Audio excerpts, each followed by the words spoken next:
Bismillahirrahmanirrahim. Assalamualaikum warahmatullahi wabarakatuh. Waalaikumsalam warahmatullahi wabarakatuh. Alhamdulillah. Wassalatu wassalamu ala Rasulillah. La haula wala quwwata illa billah. Alhamdulillah. Bersyukur pada Allah Ta'ala bisa berjumpa kembali pada kajian tafsir subuh pagi hari ini. Walaupun ada halangan sehingga baru sampai dari semalam itu hujan kurang malam pengajian di kampung saya di Masjid Kiai Haji Badawi berangkatnya hujan deras. Nah, situ motornya rantainya lepas. Jadi di saat hujan deras, alhamdulillah nikmatnya mau pengajian hujan deras, motornya ada halangan, rantainya lepas, Pak, benar-benar lepas. Maka ada sendiri, alhamdulillah berhasil. Ya, dan kemudian malamnya bisa masih melanjutkan pengajian lagi. Ini mohon maaf, mungkin kondisi agak lelah, sehingga baru bisa berangkat. Terima kasih kepada Bapak Haji Farid dan jazakumullah khairan sehingga tidak kosong. Alhamdulillah bermanfaat insyaallah Pak. Nanti kita buat kopi Pak, makanya untuk masalah apa. Kita harus diminta dikasihkan aja, nanti saya juga mengambil ilmunya Bapak. Dan alhamdulillah kita bersyukur pada Allah Ta'ala tidak ada waktu kosong, semuanya bermanfaat. Tadi sudah diisi Pak Haji Farid dan insyaallah kita lanjutkan membaca Al-Quran dan tafsirnya yang telah disampaikan oleh Rasulullah Muhammad SAW dengan sempurna. Terakhir kita membaca surat apa?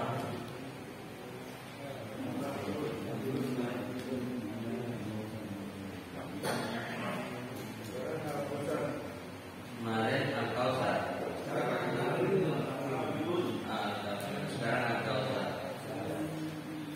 Baik, ini ayatnya 3. Kita baca dulu sebagai pengantar. A'udzu billahi minasy syaithanir rajim. A'udzu billahi minasy syaithanir rajim. Bismillahirrahmanirrahim.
Bismillahirrahmanirrahim. Dengan nama Allah yang Maha Pemurah lagi Maha Penyayang.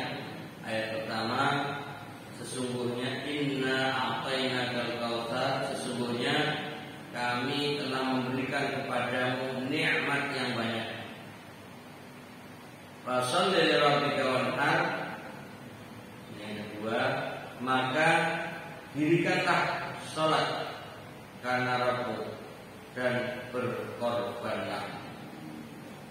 Inna syani'aka huwal abtar. Ayat ketiga, sesungguhnya orang-orang yang membenci kamu dialah yang terputus. Syarah mufradat.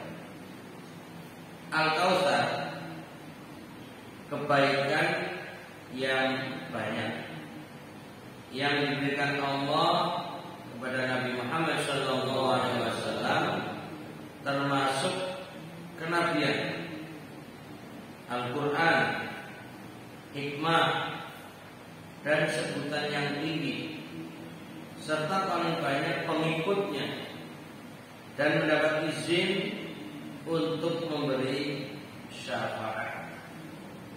Ini arti dari Al-Kautsar, itu kebaikan yang banyak. Dan secara spesifik, secara khusus, ayat ini seperti dialog antara Allah dengan Nabi-Nya Muhammad SAW, sehingga langsung menggunakan kata ka. Inna a'tainaka. Jadi ka-nya itu kamu. Kamu adalah Muhammad. Sesungguhnya kami, inna, na-nya adalah kami Allah.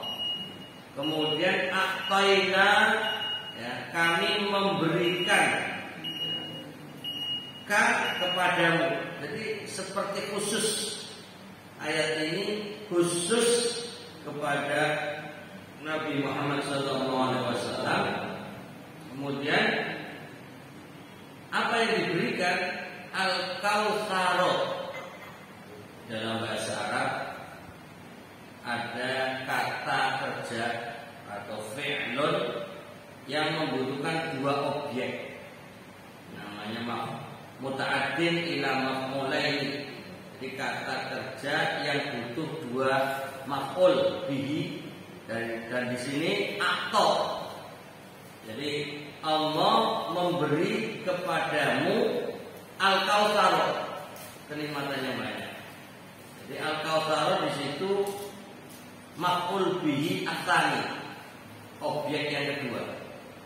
Nah, artinya bahwa sesuatu yang telah Allah berikan itu Al-Kautsar, kebaikan yang banyak. Apa yang diberikan kepada Nabi Muhammad? Di antaranya status kenabian. Itu adalah nikmat sebagai nabi plus rasul, karena ada nabi tanpa rasul. Tapi kalau diberi kerasulan, otomatis punya kenabian.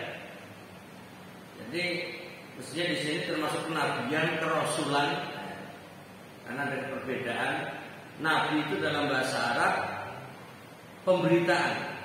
Nabiyun, orang yang memberitakan, mengabarkan. Jadi jumlah nabi itu sampai 24, ya, 240.000. Artinya banyak sekali. Sementara kalau Rasul itu yang di dalam Al-Quran sebagai nabi dan Rasul 25. Kalau di dalam hadis menyebutkan 315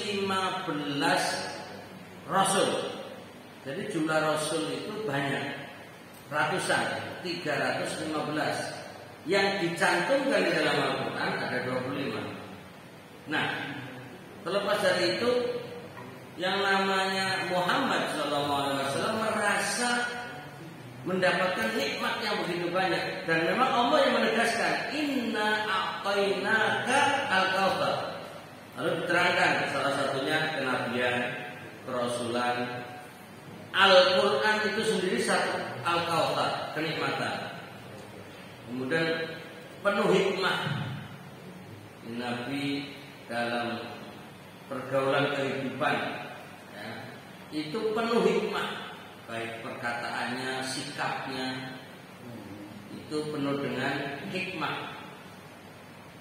Kemudian disebutkan di sini nama yang tinggi, sebutan yang tinggi. Artinya satu di antaranya Nabi Muhammad dikumandangkan namanya dalam adzan. Itu bagian daripada penyebutan yang tinggi. Artinya selalu diucapkan dalam syahadat.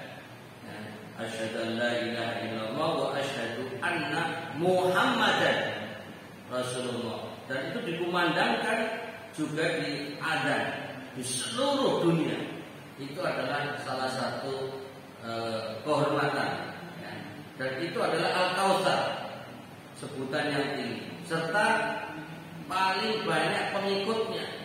Nah, ini bukan saja di dunia, tapi juga nanti di akhirat. Lebih dari itu, mendapat izin untuk memberi syafaat, itu bisa memberi rekomendasi, bisa memberi keringanan kepada orang yang tanda kutip mestinya ya, masuk neraka. Bisa Nabi memberi semacam rekomendasi sehingga bisa dirubah. Nah, ini keistimewaannya di situ. Dan disitulah salah satu manfaat kita banyak bersolawat untuk Nabi Muhammad Sallallahu Alaihi Wasallam. Sering kita bersolawat Sallallahu Alaihi Wasallam. Ini secara pribadi kita dapat kebaikan 10 kali lipat. Sisi yang lain ini seakan kita mendaftarkan diri untuk mendapat syafaatnya. Syafaat semacam nanti akan ada surat rekomendasi spesial dari Rasulullah Muhammad Sallallahu Alaihi Wasallam untuk orang yang rajin bersolawat. Karena itu mohon tidak malas, tidak bosan, tidak segan. Setidaknya kita mengatakan Sallallahu Alaihi Wasallam itu terus, tidak usah bosan, tidak usah segan. Kemudian itu pendapat pertama. Ya. Pendapat yang lain, yang kedua, baru pembahasan kata Al-Kautsar. Pendapat yang kedua mengatakan bahwa Al-Kautsar adalah nama sebuah sungai di surga yang dijanjikan oleh Allah Subhanahu wa taala untuk nabinya, yaitu Nabi Muhammad Sallallahu Alaihi Wasallam, sebagaimana yang telah dijelaskan dalam hadis sahih. Ini pendapat kedua. Jadi dalam penafsiran terkadang makna satu kata bisa lebih dari satu, bisa 3, bisa 5 dan seterusnya. Di sini kita baru menampilkan 2 dan di awal pertemuan kita malah sampai berapa dulu? Masih punya catatan dulu? 7 dulu catatan makna Al-Kautsar. Artinya bahwa Al-Kautsar itu punya banyak makna. Di awal pertemuan kita saja sudah bisa mendapatkan makna Al-Kautsar sebegitu banyak. Yang mungkin masih punya catatan bisa membuka kembali makna Al-Kautsar. Kemudian di sini dilanjutkan ayat kedua pakai fa. Ini untuk menunjukkan huruf sambung fa, maka. Ini artinya setelah Allah memberi kenikmatan yang begitu banyak kepada Muhammad, atau mungkin kita menggunakan bahasa ketiga, setelah Nabi Muhammad SAW mendapatkan begitu banyak kenikmatan, atau bahkan dijanjikan mendapatkan sungai di surga spesial untuknya namanya Al-Kautsar, fa sholli. Jadi di sini maka apa kompensasinya, apa timbal baliknya, yaitu perintah Allah dengan sholli. Sholli itu artinya dirikanlah sholat. Sholli, sholatlah.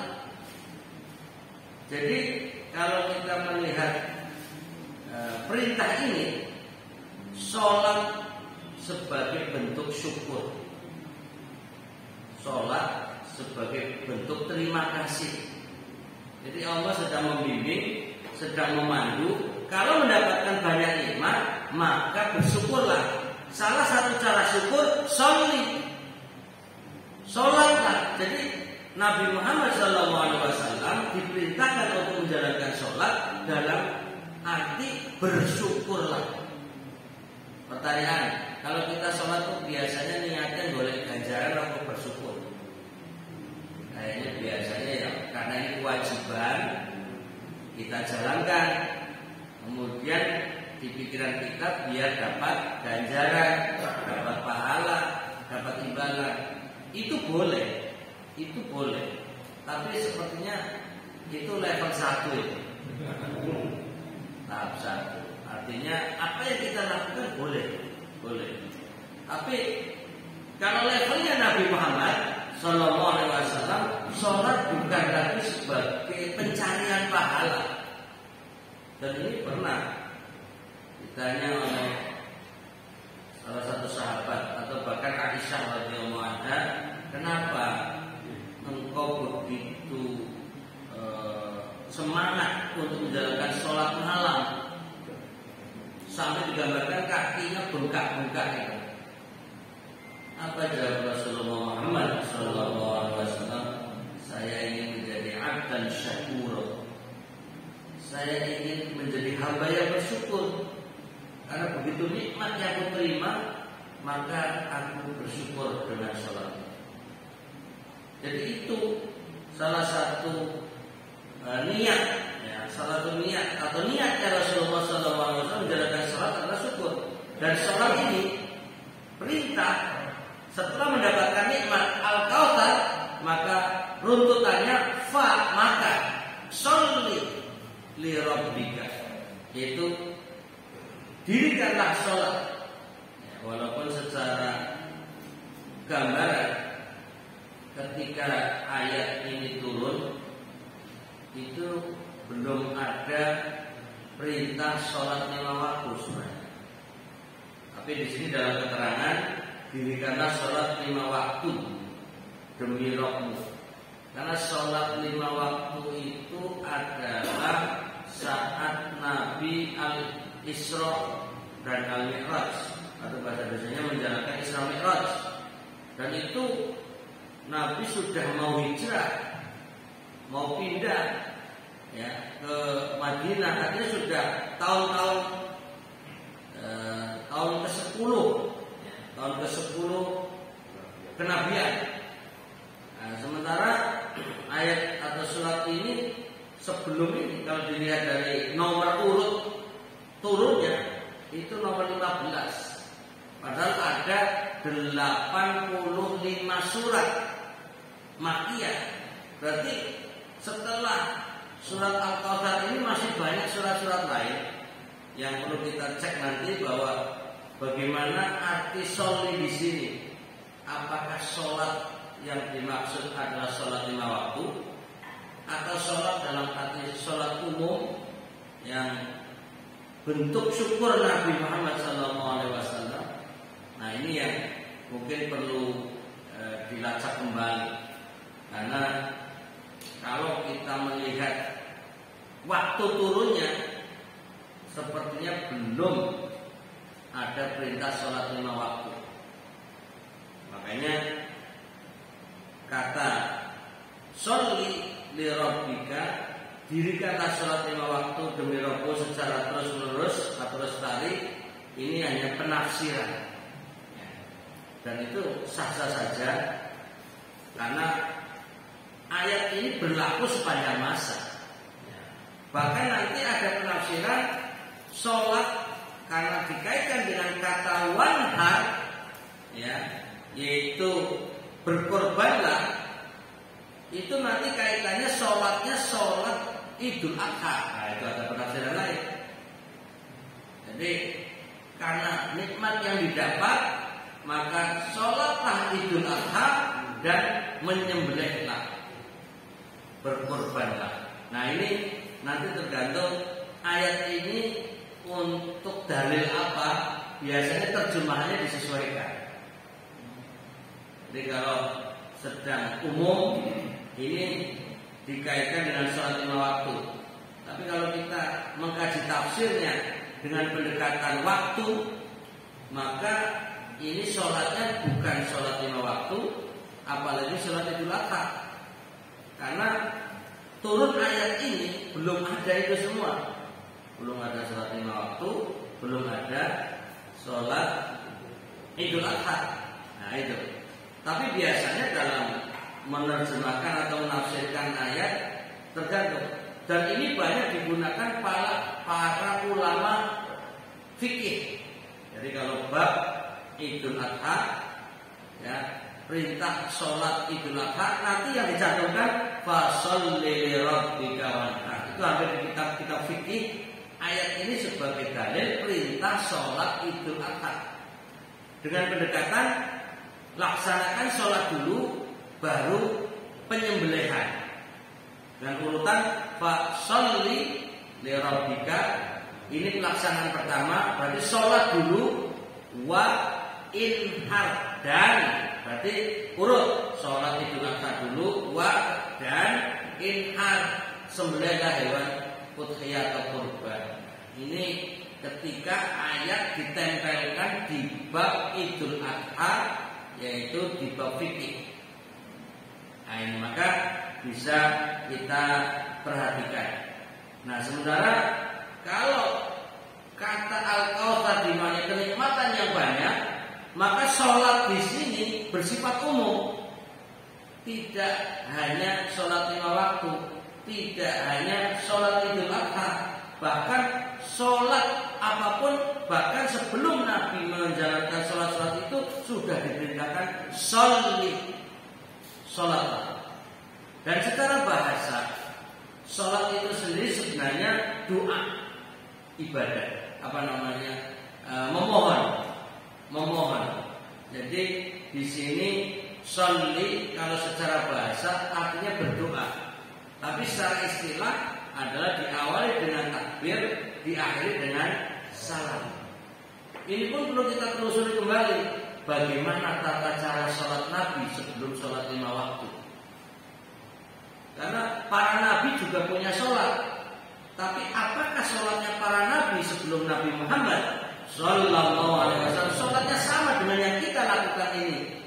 Sholat yang dicontohkan Nabi dengan pesan sallu kama ra'aitumuni usolli.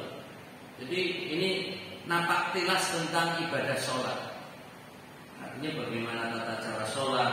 Apakah perintah sholat di dalam surat Al-Kautsar seperti sholat 5 waktu yang dijalankan selama ini, ataukah sholat yang lain, bentuknya yang lain, itu memang penelusuran yang panjang dan perlu bacaan, baik itu sababun nuzulnya, berkaitan dengan sejarah sholat itu sendiri, kemudian makna dari sholat itu sendiri. Ini yang mungkin perlu kita gali dan kita dalami. Sementara waktunya tinggal 5 menit. Nah, mari kita persingkat. Wanhar secara bahasa, ya, atau saya baca dulu. Di sini dijadikan sholat itu secara murni hanya kepadanya, bukan kepada selain dia. Ini pengertian lirabbika. Jadi lirabbika menunjukkan murni, hanya untuk Tuhanmu dalam sholat atau dalam doa. Ini kata lirabbika. Kemudian wanhar, halaman berikutnya, halaman 36, wa inhar, tapi disambung wanhar. Wawunya itu dan, inhar itu kata kerja, kata perintah yang diterjemahkan sembelihlah. Dan kata inhar ini sebenarnya penyembelihan khusus untuk onta. Nah, mungkin bapak-bapak yang pernah melihat bagaimana prosesi penyembelihan onta itu dengan cara berdiri, lalu ditusuk lehernya, dalam arti kerongkongan yang tempat penyembelihan, itu namanya inhar, an-nahru, yaitu menusuk di kerongkongan dengan menusuk pisau yang tajam tentunya. Cuma model pisaunya ada runcing, kemudian ada tajam, sehingga begitu nusuk terus geser gitu. Jadi kalau kita menyembelih sapi, menyembelih kambing itu kan ada semacam borok gitu ya. Memotongnya itu dengan pisau tanpa menusuk. Tapi kalau onta spesial dalam posisi berdiri, diikat kaki satu bagian depan kanan, ditali, diikat, kemudian nanti ditusuk dari bawah dalam posisi berdiri, biarkan sampai roboh sendiri. Itu makna inhar sebenarnya. Jadi asal usul kata inhar spesial untuk onta, tapi kemudian digeser kepada makna umum sehingga diterjemahkan inhar itu sembelihlah hewan-hewan kurban sebagai amal pendekatan kepada Allah semata. Jadi mengartikan kata ini langsung kepada maksud, yaitu diantaranya perintah berkorban. Ini pula yang kemudian menjadi dalil hukum ya, sholat Idul Adha dan hukum kurban jadi wajib. Nah ini orang yang memahami bahwa kata perintah sholatlah, inhar, kurbanlah, ini namanya fi'lul amri, kata perintah. Sementara dalam istilah kaidah usul fikih, al aslu fil amri lil wujub. Asal hukum perintah berfungsi untuk hukum wajib. Maka selama belum ada dalil yang memalingkan dari hukum wajib menjadi hukum yang lain, sunnah umpamanya, maka ayat ini sebagai dalil yang masih berfungsi perintah sholat Idul Adha, kemudian perintah berkorban yang hukumnya wajib. Nah ini dalam memahami urutan makna. Tapi nanti kalau ada hadis-hadis lain, dalil-dalil lain yang memalingkan, karena sholat yang wajib hanya 5 waktu, maka dianggap perintah di sini bukan perintah wajib, tapi hanya perintah sunnah. Kemudian menyembelih hewan kurban atau saya sebut udhiyah itu asal hukumnya wajib, tapi karena Nabi pernah menggambarkan dengan makna yang umum, man arada ayyudhiya falyumsik sya'rahu wa adhafirahu. Barang siapa yang punya keinginan untuk menyembelih, untuk melakukan udhiyah, yaitu penyembelihan hewan kurban, maka tahanlah rambutnya, jangan cukur dan jangan potong kukunya. Maka kata man arada, siapa yang menghendaki, ini artinya bukan wajib. Berarti yang mau silakan, yang tidak mau tidak apa-apa. Maka kata inhar, perintah berkurban di sini bukan lagi menjadi wajib, tapi menjadi sunnah. Nah ini cara memahami urutan bahwa asal usul hukum perintah adalah bermakna wajib selama tidak ada dalil yang memalingkan makna wajib. Tapi begitu ada dalil lain, maka perintah wajib ini berubah menjadi sunnah. Seperti perintah sholat Idul Adha, ini seakan awalnya wajib, tapi karena bahwa yang wajib hanya sholat 5 waktu, berarti sholat Idul Adha hukumnya sunnah. Perintah berkurban hukumnya wajib dalam ayat ini, tapi karena ada hadis-hadis yang menunjukkan sunnah atau tidak wajib, maka ayat ini tidak lagi diartikan sebagai ayat perintah wajib. Bisa diikuti Bapak Ibu? Walaupun ada rantung-rantung dikit, mudah-mudahan ini nggak mungkin bingung gitu. Dan yang terakhir, kalau sudah terakhir harus semangat untuk mengakhiri, yaitu kalimat terakhirnya inna syani'aka huwal abtar. Ini diartikan syani'aka, orang yang membencimu. Kemudian abtar, al-abtar artinya lelaki yang tidak mempunyai keturunan dan setiap perkara yang terputus dari kebaikan dinamakan al-abtar. Nah, secara makna keseluruhan kita baca sebagai akhir pertemuan kita. Sesungguhnya kami telah memberimu, hai Muhammad, kebaikan yang banyak lagi abadi di dunia dan di akhirat sebagai anugerah dari kami kepadamu. Maka jadikanlah sholatmu tulus ikhlas hanya kepada Allah semata. tidak riya, tidak pamer. Sembelihlah hewan-hewan kurban dengan memakai namanya, bukan nama-nama selain dia yang biasa dipakai oleh orang-orang musyrik. Dan berikanlah sebagian daripadanya kepada orang-orang miskin.